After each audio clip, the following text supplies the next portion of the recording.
아멘. 은혜의 찬양 감사드립니다. 할렐루야. 자, 우리 앞뒤좌우로 인사하겠습니다. 예수님의 사랑으로 사랑합니다. 예수님의 사랑으로 사랑합니다. 자, 무더운 날씨 가운데서 또 다시 만나게 되고 예배드리니 감사드립니다. 자, 하나님의 은혜 가운데 여러분 성경학교 또 중고등부 수련회, 청년부 수련회, 또 정교인 1일 수련회로 이렇게 다 여름 행사 일정이 은혜 가운데 마쳤습니다. 수고하신 선생님들, 또 우리 봉사하신 분들, 또 기도해 주시고 관심 가져주시고 후원해 주신 우리 모든 성도님께 감사를 드립니다. 모든 것이 하나님의 은혜요, 하나님의 축복인 줄로 믿습니다. 우리 수고하신 분들을 위해서 같이 함께 박수 치겠습니다. 수고하셨습니다. 자, 오늘 말씀은 안디옥 교회에 대해서 나누고자 합니다. 사도행전에 처음에 나오는 제자들과 교회의 내용은 예루살렘 지역의 예루살렘 교회의 이야기였습니다. 주로 그래서 예루살렘 교회 중심으로 이야기가 나옵니다. 그러다가 이제 11장 이후에는 예루살렘 교회 이야기는 많이 나오지 않고 이제 안디옥 교회 중심으로 이제 얘기가 나옵니다.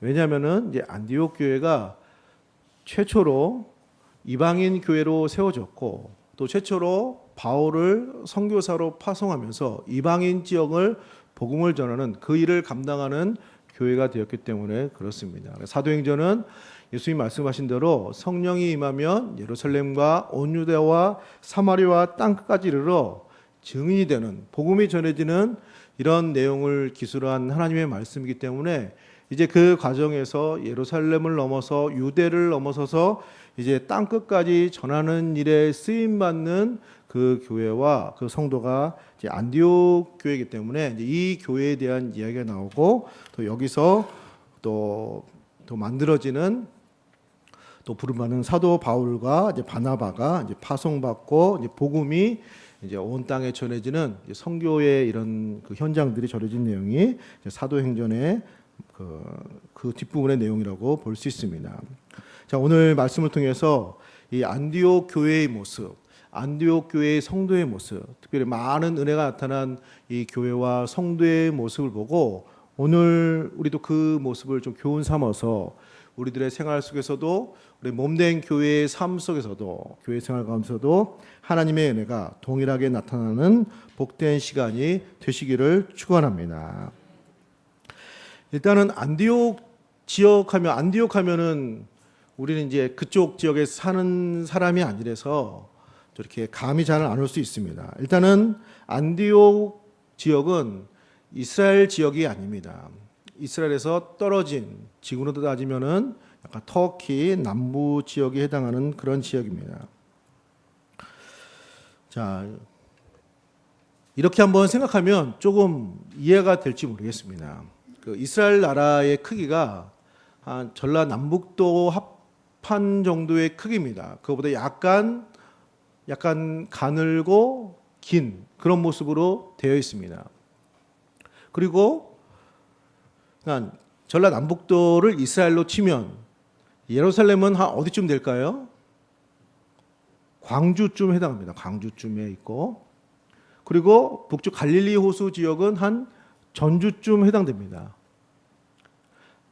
광주와 전주가 어딘지 모르시면 그거는 설명하기 쉽지 않고 한국에 사시니까 그 정도는 아시죠?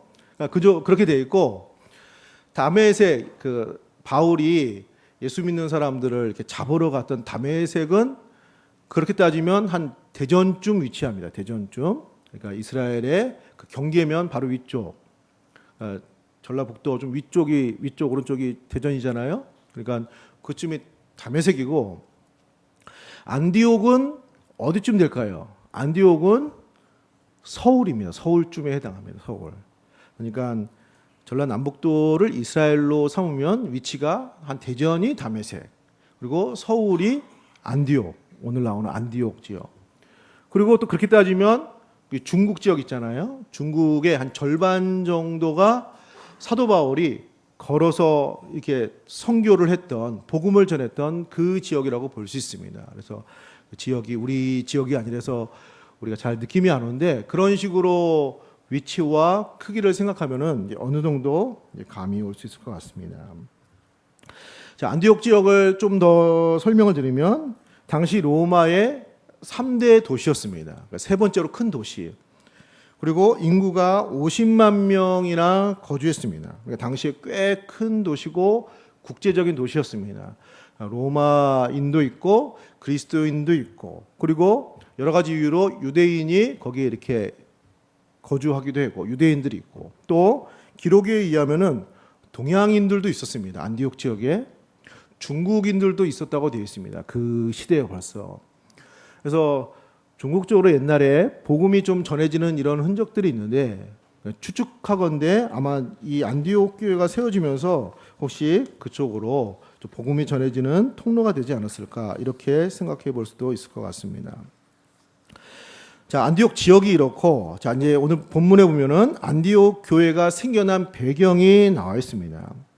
최초의 이방인 교회인 안디옥 교회가 어떻게 생겨났는가가 오늘 본문에 나와 있습니다. 먼저 19절에 보면은 그 시작은 환란으로부터 시작됩니다. 19절에 그때 스데반의 일로 일어난 환란으로 말미암아 흩어진 자들이 베니게와 구브로와 안디옥까지 이르러 유대인에게만 말씀을 전하는데 예수 믿는 사람들이 안디옥까지 가게 되었습니다. 자, 아까 예루살렘을 우리나라로 따지면 전라남북도로 위치로 생각하면 한 광주쯤에 한다고 말씀드렸습니다. 그쪽에서 핍박이 일어나가지고 피난을 간 거죠. 그래서 한 대전쯤으로 다메섹까지 이렇게 피난을 간 겁니다. 핍박 때문에. 근데 거기도 위험하니까 더 올라가서 서울까지 온 거죠. 그렇게 환란 때문에 이렇게 쫓겨서 결국은 이 국제도시인 안디옥까지 예수 믿는 제자들이 성도들이 올라오게 되었습니다. 그리고 이제 이 사람들이 예수 믿는 사람이니까 그 예수님 말씀을 잊지 않고 나름대로 신앙을 지키고 말씀을 전했는데 19절에 보면 처음에 유대인에게만 말씀을 전했습니다. 이스라엘 사람들은 굉장히 그 자기 선민 사상, 그 선입견이 강해가지고 이방인을 잘 만나려고 하는 경향이 그렇게 좀 거리를 두려고 하는 경향이 있습니다. 저는 이제 들은 얘기인데 사실 그런지는 확인은 안 해봤습니다.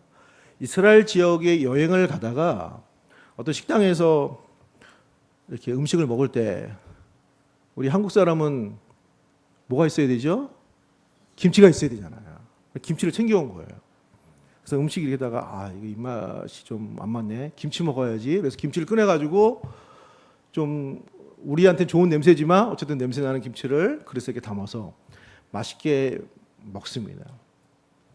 그렇게 하고 나서 가면은 다 그렇지는 않겠지만 굉장히 정통 유대교에 속하는 분들은 그 이방인이 먹은 음식이 그릇에 담겨졌기 때문에 그 그릇을 버립니다. 그릇을 버려요.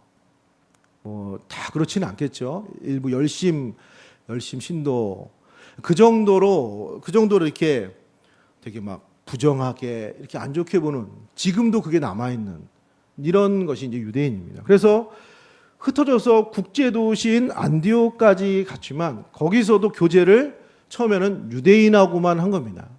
그러니까 유대인에게만 말씀을 전하고 자기 속 얘기도 하고 신앙도 전하고 이렇게 했습니다. 물론 이제 거기 풍습이고 그러니까 그럴 수 있습니다. 근데 여기에서는 하나님의 큰 역사가 나타나지는 않았습니다. 자, 그런데 20절에 보면은 그 중에 구브로와 구레네 및 사람이 안디옥에 이르러 자, 그 구레네는 굉장히 먼 지역입니다. 먼 지역에서 왔다가 또 어떻게 돼가지고 우여곡절 끝에 안디옥까지 온 이 사람들이 헬라인에게도 말하여 주 예수를 전파하니 그리스인, 헬라인, 이방인에게 복음을 전했습니다. 거기는 유대인만 사는 지역이 아니니까 큰 도시니까 살다 보면은 뭐 다른 나라 사람도 만나고 이렇게 되겠죠. 또 친해지고 말도 하고 살면서 이제 자기가 믿는 신앙에 대해서 말하기도 하고 또 적극적으로 복음도 전하게 된 겁니다. 근데 그 사람도 많지 않고 몇 사람이 주 예수를 전파했습니다. 자, 그런데 하나님의 큰 역사가 나타났습니다. 우리 21절 말씀 한번 같이 읽겠습니다. 주의 손이 그들과 함께 하심에 수많은 사람들이 믿고 주께 돌아오더라. 할렐루야. 수많은 사람이, 몇 사람이 전했습니다. 본문의 내용과 흐름과 여러 가지 정황으로 봐서 적극적으로 한 것도 아닌 것으로 보입니다. 이방인의 지역, 이방인의 도시, 국제도시에서 살다 보니까 만나게 되고 몇 사람이 용기를 내서 복음을 전했는데 들어온 사람은 어느 정도죠? 수많은 사람들이 주께로 돌아오게 됐습니다. 왜 그럴까요? 주의 손이 함께 하셨습니다. 할렐루야. 이런 역사가 우리에게도 있기를 소원합니다. 그 전에 이 19절에 유대인에게만 말씀을 전할 때는 그런 역사가 나타나지 않았는데 이방인에게 전하니까 어떤 고정관념을 깨고 편견을 깨고 또 환경이 그렇다 보니까 용기를 내서 이방인에게 복음을 전하니까 하나님이 기뻐하시고 하나님의 손이 그들과 함께 하시면서 충만한 역사가 나타나기 시작한 것입니다. 그리고 전하는 사람에 비해서 수많은 사람이 전하는 대로 예수를 믿는, 전도한 대로 교회로 돌아오는 이런 놀라운 하나님의 역사가 나타나게 된 것입니다. 이것은 성령의 역사고 하나님의 역사고 또 하나님의 축복이라고 볼 수 있습니다. 오늘 우리에게도 이런 은혜가 있기를 축원합니다. 자, 이런 내용으로 이제 안디옥 교회가 세워지기 시작했습니다. 자, 그러면 여기서 우리는 어떤 교훈을 발견할 수 있겠습니까? 첫 번째로 하나님은 어려움도 환난도 사용하시는 하나님이 되시는 줄로 믿습니다. 그 먼 곳까지 지금이야 광주에서 서울을 KTX 타고 오면은 고속버스 타고 오면 금방이지만 걸어서 도망치듯이 온다고 생각해 보시기 바랍니다. 좋아서 온 사람이 아닙니다. 환난 때문에 어려움 때문에 밀려서 온 것입니다. 그러니까 고생길이고 어려움이고 나름대로 고난이 많은 심히 그런 것입니다. 그러나 이 모든 과정을 통해서 하나님께서는 또 하나님의 나라를 확장시키시는 하나님의 놀라운 역사, 은혜 역사를 베풀어 주신 줄로 믿습니다. 하나님은 그런 하나님이십니다. 우리의 환난도 우리의 어려움도 우리의 부족함도 주의 손이 함께 하시면 하나님의 나라의 도구가 되고 우리의 축복의 도구가 되고 우리의 삶을 형통케 하시는 하나님의 역사가 우리에게 있게 될 줄로 믿습니다. 그러므로 너무 그런 일들이 있을 때 두려워하지 말고 힘들어하지 말고 우리의 함께 하시는 주의 손이 있는 것을 기억하시면서 믿음으로 주를 의지하고 기도하고 믿음으로 감당하게 될 때 하나님께서 이 모든 어려움의 길들을 통해서도 하나님은 하나님의 뜻을 이루어 가시고 우리들의 삶 가운데 하나님의 충만한 역사를 베풀어 주실 줄로 믿습니다. 이사야서 41장 10절에 두려워하지 말라 내가 너와 함께함이라 놀라지 말라 나는 내 하나님이 됨이라 내가 너를 굳세게 하리라 참으로 너를 도와주리라 나의 의로운 오른손으로 너를 붙들리라. 이런 하나님의 오른손 주의 손이 어떤 상황과 어떤 환경 가운데서도 우리와 함께 해 주실 줄로 믿습니다. 어려움도 하나님이 사용하는 길이 된다는 것을 교훈 삼을 수 있습니다. 두 번째로 안디옥 교회를 통해서 우리가 배울 수 있는 교훈은 안디옥 교회는 열린 마음을 가진 교회였습니다. 아까도 말씀드린 것처럼 여기 하나님의 역사가 특별히 유대인들에게만 전할 때 그렇게 큰 은혜가 나타나지 않았는데 예수를 전혀 안 믿지는 않았겠죠. 하지만 큰 역사가 나타나지는 않았습니다. 그러나 이방인에게 전했을 때 주의 손이 그들과 함께 하시는 그런 놀라운 역사가 나타났습니다. 유대인의 편견이죠. 하나님은 마음이 넓으신 분입니다. 사람을 가리지 않습니다. 열린 풍성한 마음에 소유하신 분이십니다. 자, 그렇게 마음을 열어서 복음을 전하니까 하나님이 기뻐하시고 강력한 하나님의 은혜 역사가 나타났습니다. 마치 잠겼던 수도꼭지에 물이 이렇게 틀어서 나오듯이 기다렸다는 듯이 하나님의 역사가 나타난 겁니다. 기다렸다는 듯이. 사랑하는 성도님들, 우리들도 주님처럼 마음문을 열고 편견과 좁은 마음을 내려놓을 때 그만큼 하나님의 역사는 더 크게 나타나게 될 줄로 믿습니다. 교회만큼 열린 공동체와 열린 모임이 사실 없습니다. 자, 우리들도 그런 것이 있고, 우리나라 초대교회도 그런 면들이 많았습니다. 여러 가지 신분 구별, 또 남녀 구별, 여러 가지 그런 것들이 심했습니다. 그러나 그 당시에도 교회는 그런 모습을 넘어섰습니다. 전북 김제에 금산교회라고 있습니다. 일명 기역자교회라고 되어 있습니다. 기역자교회. 왜 기역자교회냐면은 교회를 기역자로 줬습니다. 기역자로. 방이 기역자가 아니라 건물 자체가 기역자입니다. 1층으로. 왜 기역자로 이렇게 만들었을까요? 그래서 의자는 없습니다. 의자가 마루인데 마루가 이렇게 있고 이렇게 있습니다. 우리도 기역자네요. 성가대 성도님들 이렇게 기역자 이런 식으로 이렇게 그리고 강단이 여기에 있습니다. 그래서 여기 보고 이분들과 이분들은 서로 못 보고. 왜 그랬을까요? 추측이 가시죠? 이쪽은 여성, 이쪽은 남성. 어느 쪽이 남성, 여성인지 모르겠습니다. 어쨌든 한쪽은 여성, 한쪽은 남성입니다. 남녀가 유별하니까 당시만 해도 가족이 아닌 남녀가 같은 자리에 앉아서 무엇을 하는 것은 사회적으로 용납이 안 되는 사회적인 분위기이기 때문에 이제 그게 안 되는 겁니다. 그렇게 하면은 이제 성도들이 감당이 안 되는 거죠. 그렇다고 해서 남자 따로, 여자 따로 시간을 달리 아예 구분하는 건 또 성경적인 사상이 아닙니다. 그래서 나름대로 고민한 끝에 그렇게 만든 거예요. 그래서 말씀을 전하는데 같이 앉는데 서로 보지 못하도록 이렇게 자리를 앉아서 당시의 문화의 어떤 이런 것도 어느 정도 존중하면서 또 예수 안에서 남녀가 구별되지 않고 신분이 구별되지 않고 어른이나 아이나 모두가 구별되지 않는 다 하나님의 백성이라는 이런 말씀의 취지에도 맞게 그렇게 기역자로 지은 그 교회가 있습니다. 혹시 지나가시면 한번 봐도 또 은혜가 될 것입니다. 자, 그럼 그 시대에도 그만큼만 해도 굉장히 이렇게 문이 열린 겁니다. 이제 그럴 수 있는 그 단체나 모임이나 그런 곳이 없습니다. 그 당시에도 교회는 그렇게 한 것입니다. 자, 교회는 이렇게 사회적으로 가지고 있었던 구별과 편견을 넘어서 열린 공간, 열린 몸, 열려진 그런 공동체의 성격을 가지고 있었습니다. 우리들의 신앙생활도 이런 안디옥 교회 같은 교회의 기본적인 또 이런 하나님의 열려진 마음을 본받아서 늘 열린 마음을 품고 우리가 믿음으로 신앙생활 감당해야 될 줄로 믿습니다. 나름대로 닫고 있는 우리들의 문들이 있습니다.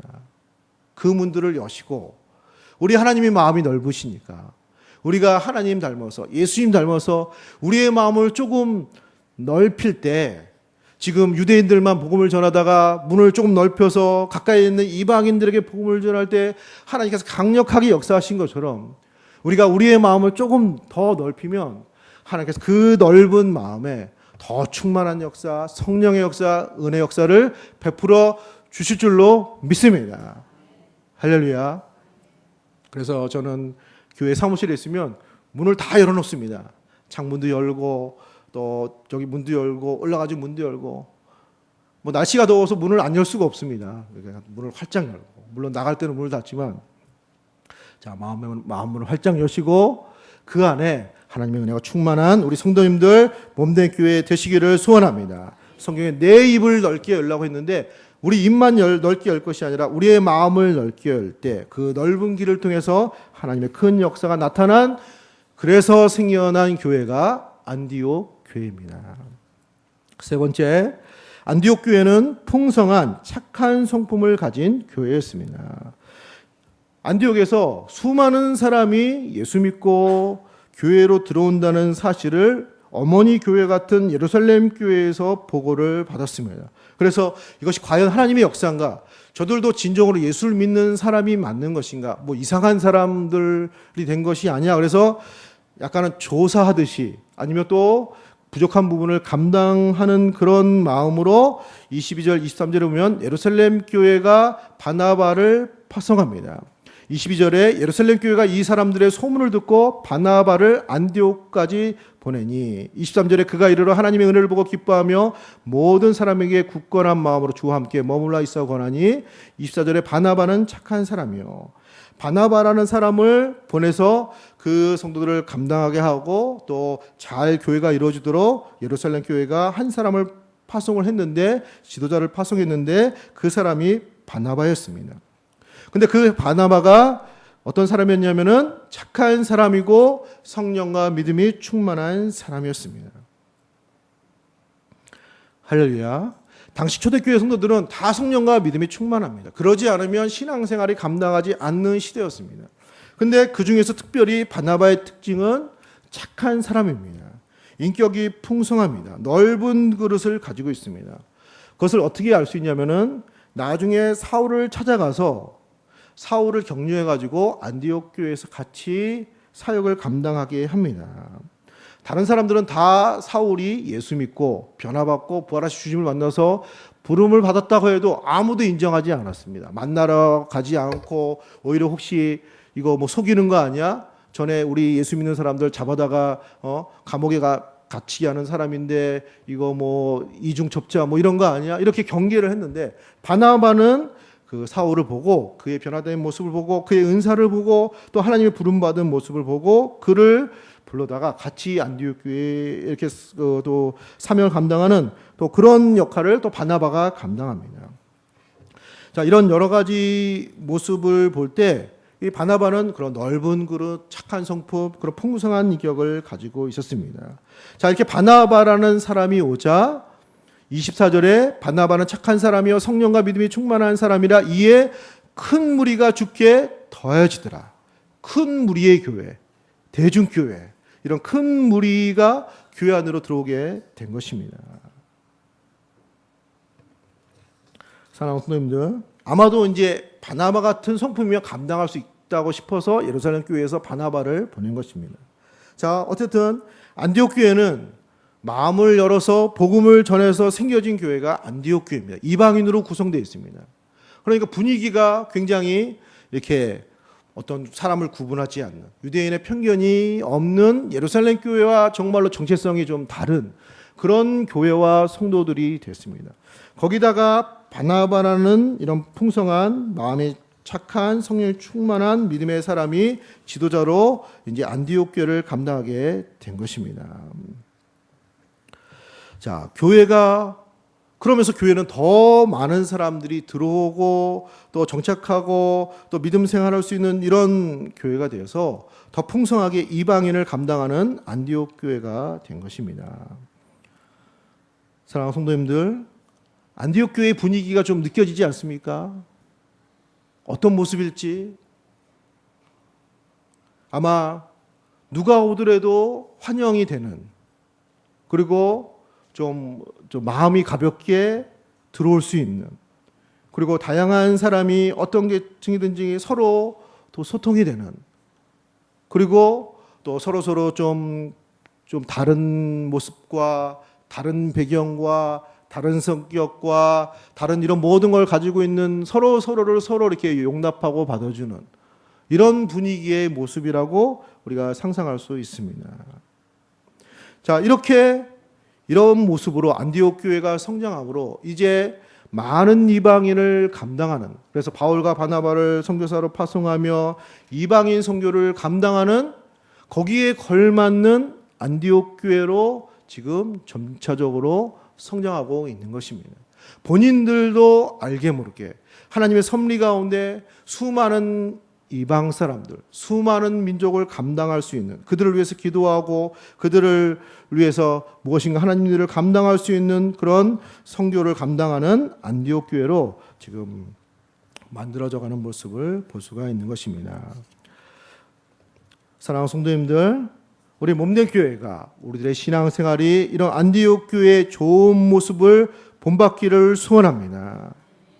열린 마음을 본받고 풍성하게 착하게 또 섬긴 바나바와 그 성도들의 모습을 본받아서 우리들의 신앙생활도 또 서로 용납하고 서로 받아주고 또 사랑하고 서로 다른 면과 연약한 면과 이런 모든 것들을 품을 수 있는, 또 그럼에도 불구하고 또 함께할 수 있는 풍성한 착한 바나바와 같은 모습이 넘치는 교회 생활이 되기를 소원합니다.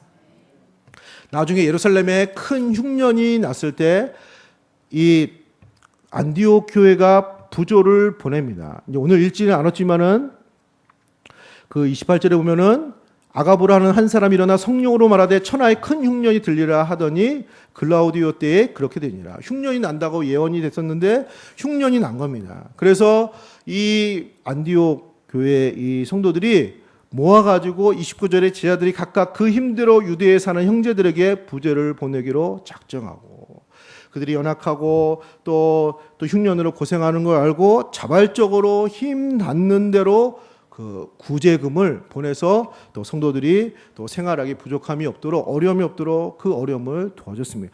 일부러 보냅시다 이렇게 한 것이 아니고 각각 그 힘대로 자발적으로 우러나오는, 그 정도로 착하고 어떻게 보면 또 상대방을 또 배려하고 사랑하는 이런 풍성한 이런 교회, 또 이런 성도들의 모습을 볼 수가 있는 것입니다. 우리 몸된 교회가, 우리 성도님들이 이런 안디옥 교회의, 또 안디옥 교회 성도들의 좋은 모습을 본받기를 소원합니다. 마지막 네 번째로, 안디옥 교회는 그리스도를 따라가는 교회였습니다.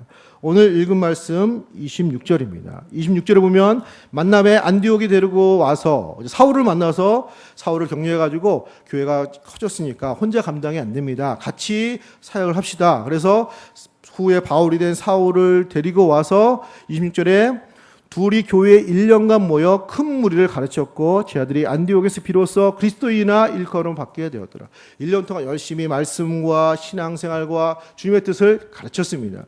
그러면서 이들이 점차적으로 예수님에 대해서 더 알고 예수님의 뜻에 대해서 알고 주님을 본받는 신앙생활이 된 것입니다.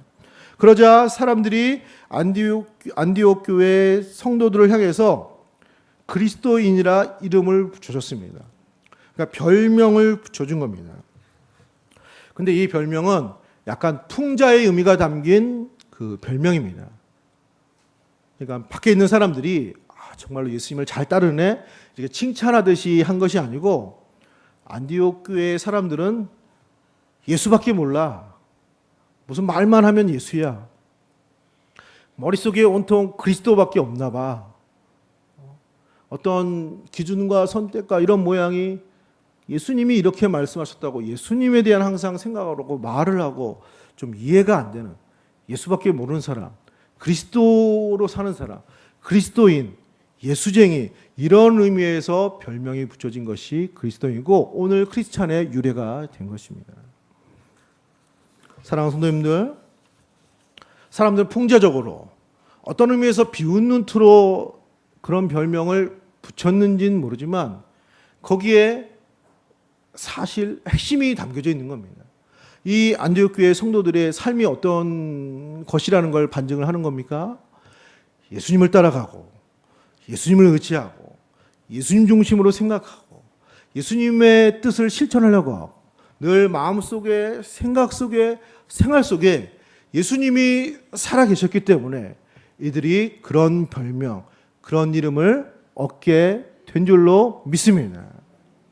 사랑하는 성도님들, 이런 모습을 본받기를 소원합니다. 사람들이 우리를 볼 때 우리들의 모습 속에서, 우리들의 생각과 생활과 말과 행실 속에서 이분은 예수님을 생각하는 분이구나. 예수님 때문에, 예수님이 이유가 돼서 이렇게 사는 분이구나. 이렇게 느껴지는, 진정으로 예수님이 주인이 되고 예수님이 중심이 되고 예수님이 왕이 되고 주님과 동행하는, 그래서 그리스도인이라고 부름받았던 안디옥 교회의 성도와 같은 그런 이름을 얻을 수 있는, 그래서 주님의 사람으로 풍성한 그런 은혜를 나누고 전할 수 있는 우리 모든 성도님들 되시기를 소원합니다. 말씀을 정리하고 마치겠습니다. 오늘 안디옥 교회 그 성도와 같은 이런 좋은 모습을 본받는 몸된 교회 우리 성도님들 되어지기를 소원합니다. 마음 문을 넓게 여시고 사랑으로 섬기고 주님을 따르는 이런 초대교회의 큰 일을 감당했던 안디옥 교회 같은 이런 좋은 모습, 그런 문화, 그런 성품을 우리가 함께할 때 안디옥 교회에서 주의 손이 크게 역사하셨던 것처럼 우리들 가운데, 우리들의 모든 개인생활 가운데 하나님의 풍성한 역사가 나타나게 될 줄로 믿습니다. 그런 은혜가 임하는 우리 성도님들 되시기를 예수님의 이름으로 기도합니다. 우리 함께 기도하겠습니다. 하나님, 우리 몸된 교회도, 우리들의 신앙생활도 안디옥 교회와 그